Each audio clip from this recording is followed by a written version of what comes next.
Quase todos os coquetéis feitos na Era de Ouro tinham um ingrediente em comum. Esse ingrediente elevou a coquetelaria a novos patamares e trouxe receitas que perduram até hoje. Nesse episódio você fica sabendo um pouquinho mais sobre o vermute.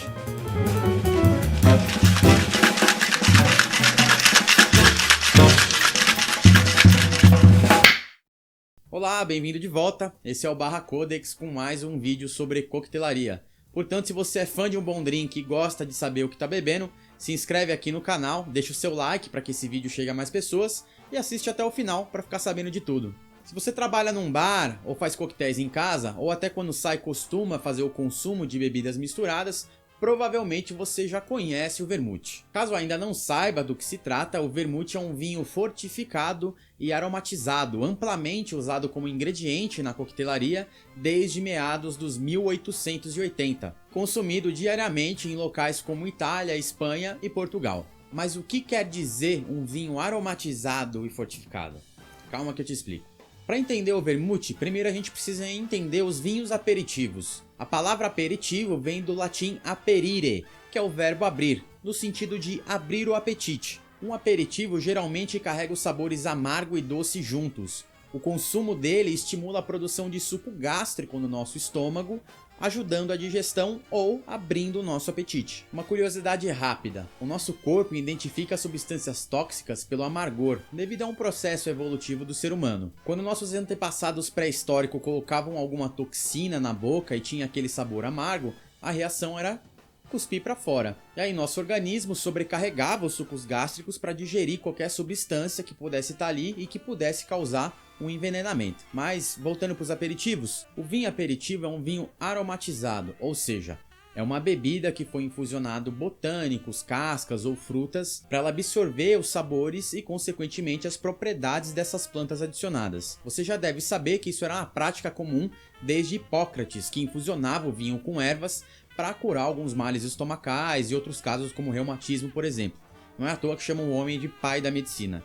No caso do vermute, ele é um vinho aromatizado que também é fortificado com álcool. Ou seja, além do álcool gerado na fermentação natural, no processo de vinificação da uva, também é adicionado álcool destilado na mistura. Esse processo de fortificação garante uma proteção maior para a bebida contra algumas bactérias e também contra algumas fermentações indesejadas, além de estabilizar os sabores que foram adicionados ali dentro. Em alguns vermutes, o álcool é adicionado diretamente na uva, formando o misteli, basicamente um sucão, um purezão de uva cheio de álcool destilado, pronto para ser infusionado. Portanto, agora você já sabe o que quer dizer uma bebida que foi fortificada ou aromatizada, ou no caso do vermute, os dois. O vermute é feito de uma base de vinho branco, geralmente de uva Trebbiano no caso de vermutes italianos e Claret Blanche no caso dos vermutes franceses. Esse vinho base não é lá muito aromático ou carrega muitos elementos do terroir da onde ele é feito, o que acaba sendo ideal para uma base neutra que vai ser aromatizada.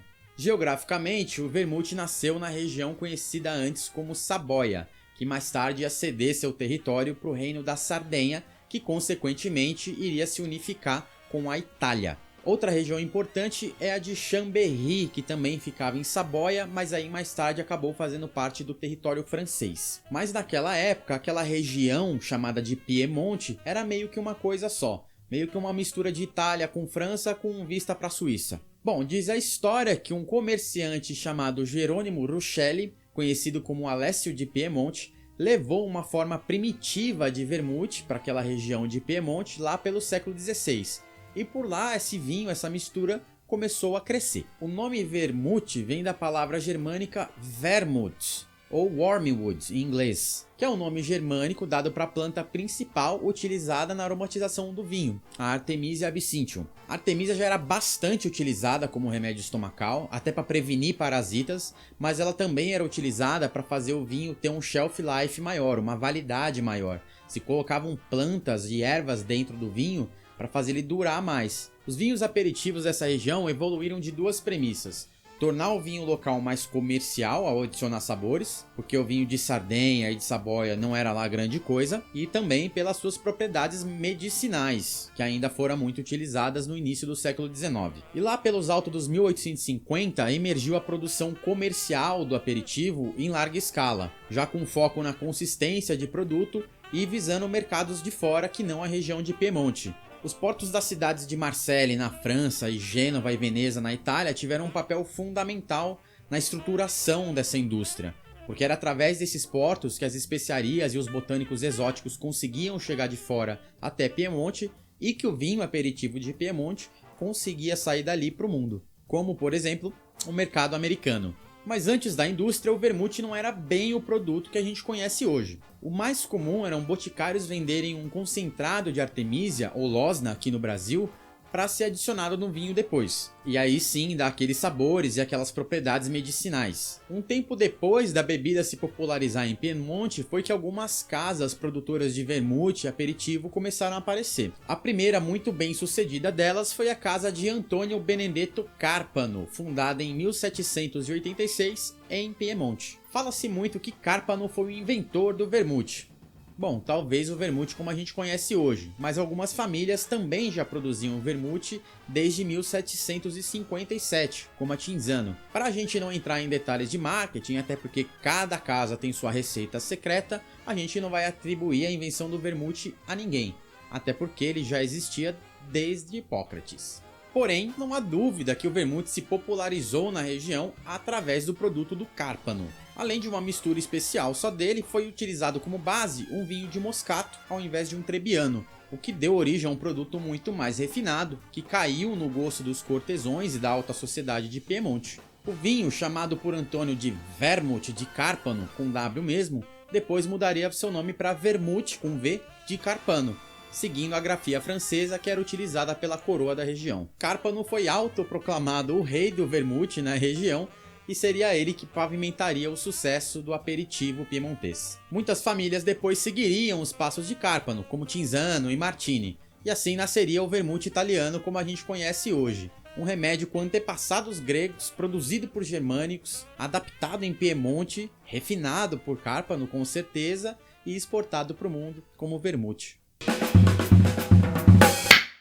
Um pouco depois de Carpano, um produtor de vinhos de Lyon, na França, chamado Joseph Noilly, se muda para Marseille e começa a produzir o seu próprio vermute lá, dando origem ao conhecido Noilly Prat, um dos vermutes mais utilizados ainda hoje. Outro produto responsável pela disseminação desse estilo francês mais seco é o Dolan, proveniente da região de Chambéry, a mesma região que fazia parte de Piemonte. Apesar do estilo Noilly Prat mais seco e salino levar a fama como estilo francês, produtos como o Dolan, seco, porém mais suaves e herbáceos de acordo com o terroir de Saboia, já eram produzidos antes. Novamente, por uma questão de mercado, o produto que vende mais acaba levando os créditos. Como havia dito antes, pelo meio do século XIX, a exportação de vermute explodiu, principalmente para as Américas. Duas produtoras se destacaram na exportação e tiveram êxito no novo mercado. Noilly Prat com seu vermute seco e Martini com seu vermute doce, ou tinto como alguns chamam por aqui. Lembrando que mesmo o vermute chamado de tinto é feito com uvas brancas e que a cor dele vem da adição de açúcar queimado na mistura. Como se tratavam de dois produtos distintos, o mercado americano logo começou a chamar de vermute francês e vermute italiano. Com o fim do uso medicinal do vermute e o hábito de consumir como um aperitivo, os bartenders na América acharam um novo uso para a bebida, claro, através do coquetel.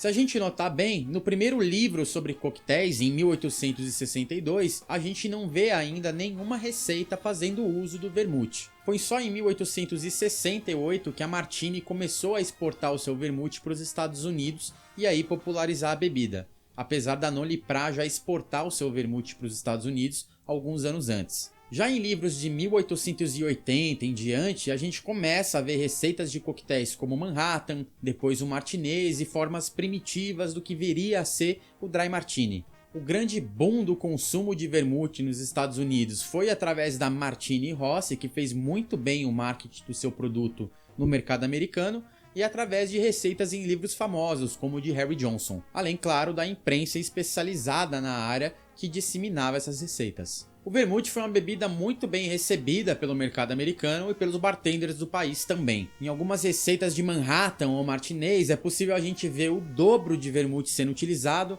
em relação ao destilado na mistura. Apesar da origem, dos nomes e das receitas desses coquetéis serem meio que um imbróglio, uma coisa eles tinham em comum: todos eles usavam o vermute como um ingrediente indispensável na receita. Uma razão para isso talvez seja porque o vermute consegue amaciar um coquetel que seja potente em álcool e também adicionar uma grande complexidade de sabores. Por se tratar de uma bebida fortificada, o vermute também se dá muito bem com destilados mais fortes como gin, whisky de centeio ou até absinto. O estilo italiano de vermute feito na época também era bem carregado de açúcares, o que atraía o paladar de um público menos acostumado com tragos mais fortes, como Bitter Red Sling ou Whisky Cocktail, o Old Fashion. Devido a vários botânicos na composição, também fica mais fácil de aproximar e harmonizar de licores muito utilizados na época, como o marrasquino, o curaçao ou cremes tipo de violeta e elixir vegetais, algo meio parecido com chartreuse. O vermute, sem dúvida, era o elemento que faltava para a coquetelaria decolar no mundo inteiro. Esse vermute italiano, denominado como vermute rosso ou sweet vermouth no mercado americano, fazia contraponto com o estilo francês, que era seco. A virada de século trouxe não só uma aceitação maior a novas receitas, mas também trouxe um paladar mais refinado, preferindo drinks mais secos, como o já conhecido Martini ao invés do Martinez, que usava licor marrasquino, bem mais doce, ou de outros coquetéis mais pesados que também faziam uso do vermute italiano. Mas esse novo comportamento também traria algo prejudicial a longo prazo para quem gosta de vermute. O próprio gin utilizado na época era uma bebida bem diferente do que a gente conhece hoje. O gin Old Tom ou Holland Gin produzido na época eram bem mais doces do que a sua interpretação moderna, o London Dry Gin. O que era chamado de gin nos Estados Unidos era um destilado misturado de cevada, milho, centeio, mas às vezes até sem o zimbro na destilação. O que, analisando bem, era basicamente um whisky que não era envelhecido, carregado de sabor maltado e muitas vezes adoçado depois da destilação. Por isso, em muitos receituários antigos, a gente vê instruções específicas pedindo tipo determinado de gin. É como se gin fosse uma denominação genérica para bebida destilada. Décadas foram se passando, as pessoas foram preferindo coquetéis cada vez mais secos e, consequentemente, a quantidade de vermute usado foi decaindo cada vez mais. Em um certo momento, Winston Churchill, um famoso bebedor de martini, chegou a dizer que um bom dry martini é feito com uma dose congelante de London Dry Gin e simplesmente apontar a taça em direção à França, deixando o vermute seco do lado de fora da mistura. Então, se você gosta do seu dry martini com um pouco mais de caráter cosmopolita, peça sempre com uma boa parte de vermute seco na composição. Era comum, até pouco tempo atrás, consumidores torcerem o nariz para o vermute, talvez por uma herança de modismos como filmes de James Bond, ou simplesmente por não saberem do que se trata. Mas claro que o vermute retornou ao seu devido lugar com o renascimento da coquetelaria nos anos 2000, que resgatou valores e princípios antes estabelecidos no começo do século XX. Hoje, além de Itália e França, Estados Unidos, Espanha, Portugal e Inglaterra também são grandes produtores e consumidores de vermute. Além do uso da bebida em coquetéis, também existe uma grande onda de consumo de aperitivos em sua forma pura ou com gelo, da mesma maneira que era consumido em Piemonte há mais de 400 anos. Hoje em dia é possível encontrar vários estilos de vermute sendo produzidos, tanto na escola italiana quanto a francesa. A indústria do vermute trouxe com ela produtos como o Amaro, aperitivos como Campari, Aperol e Lillet, além de outros produtos como o Puntemés, que é basicamente um vermute com bitter pronto na garrafa, ou vermutes quinados ou até a Lavaniglia, que é no caso do Antica Fórmula, produto da Carpano. Foi o vermute que possibilitou a criação de coquetéis clássicos como o Americano, Negroni, Manhattan e o Dry Martini. Além, claro, do nosso querido rabo de galo, que aliás foi criado para estimular o consumo de vermute aqui no Brasil. A Cinzano instalou uma fábrica aqui no Brasil nos anos 50. O grande problema era que os imigrantes italianos aqui já não estavam consumindo mais vermute, e sim a nossa boa cachaça. A solução para o problema, claro, foi misturar os dois. E para estimular o consumo, criaram um copo com marcações que diziam até onde servir de vermute e até onde servir de cachaça. Batizaram a mistura de coquetel, um nome meio genérico, e aí rapidinho traduziram para rabo de galo. Se você ainda não conhece essa história, vale a pena dar uma pesquisada. Se você é fã de bares e coquetelaria e tem alguma história legal com vermute, deixa aqui nos comentários. Se ficou alguma dúvida, é só mandar mensagem pra gente também. E claro, eu vou deixar os links do material utilizado para fazer esse vídeo aqui embaixo na descrição. Lembre de se inscrever aqui no canal e deixar o seu like. Obrigado por terem vindo, espero que tenham gostado. E na próxima, a saideira é por conta da casa.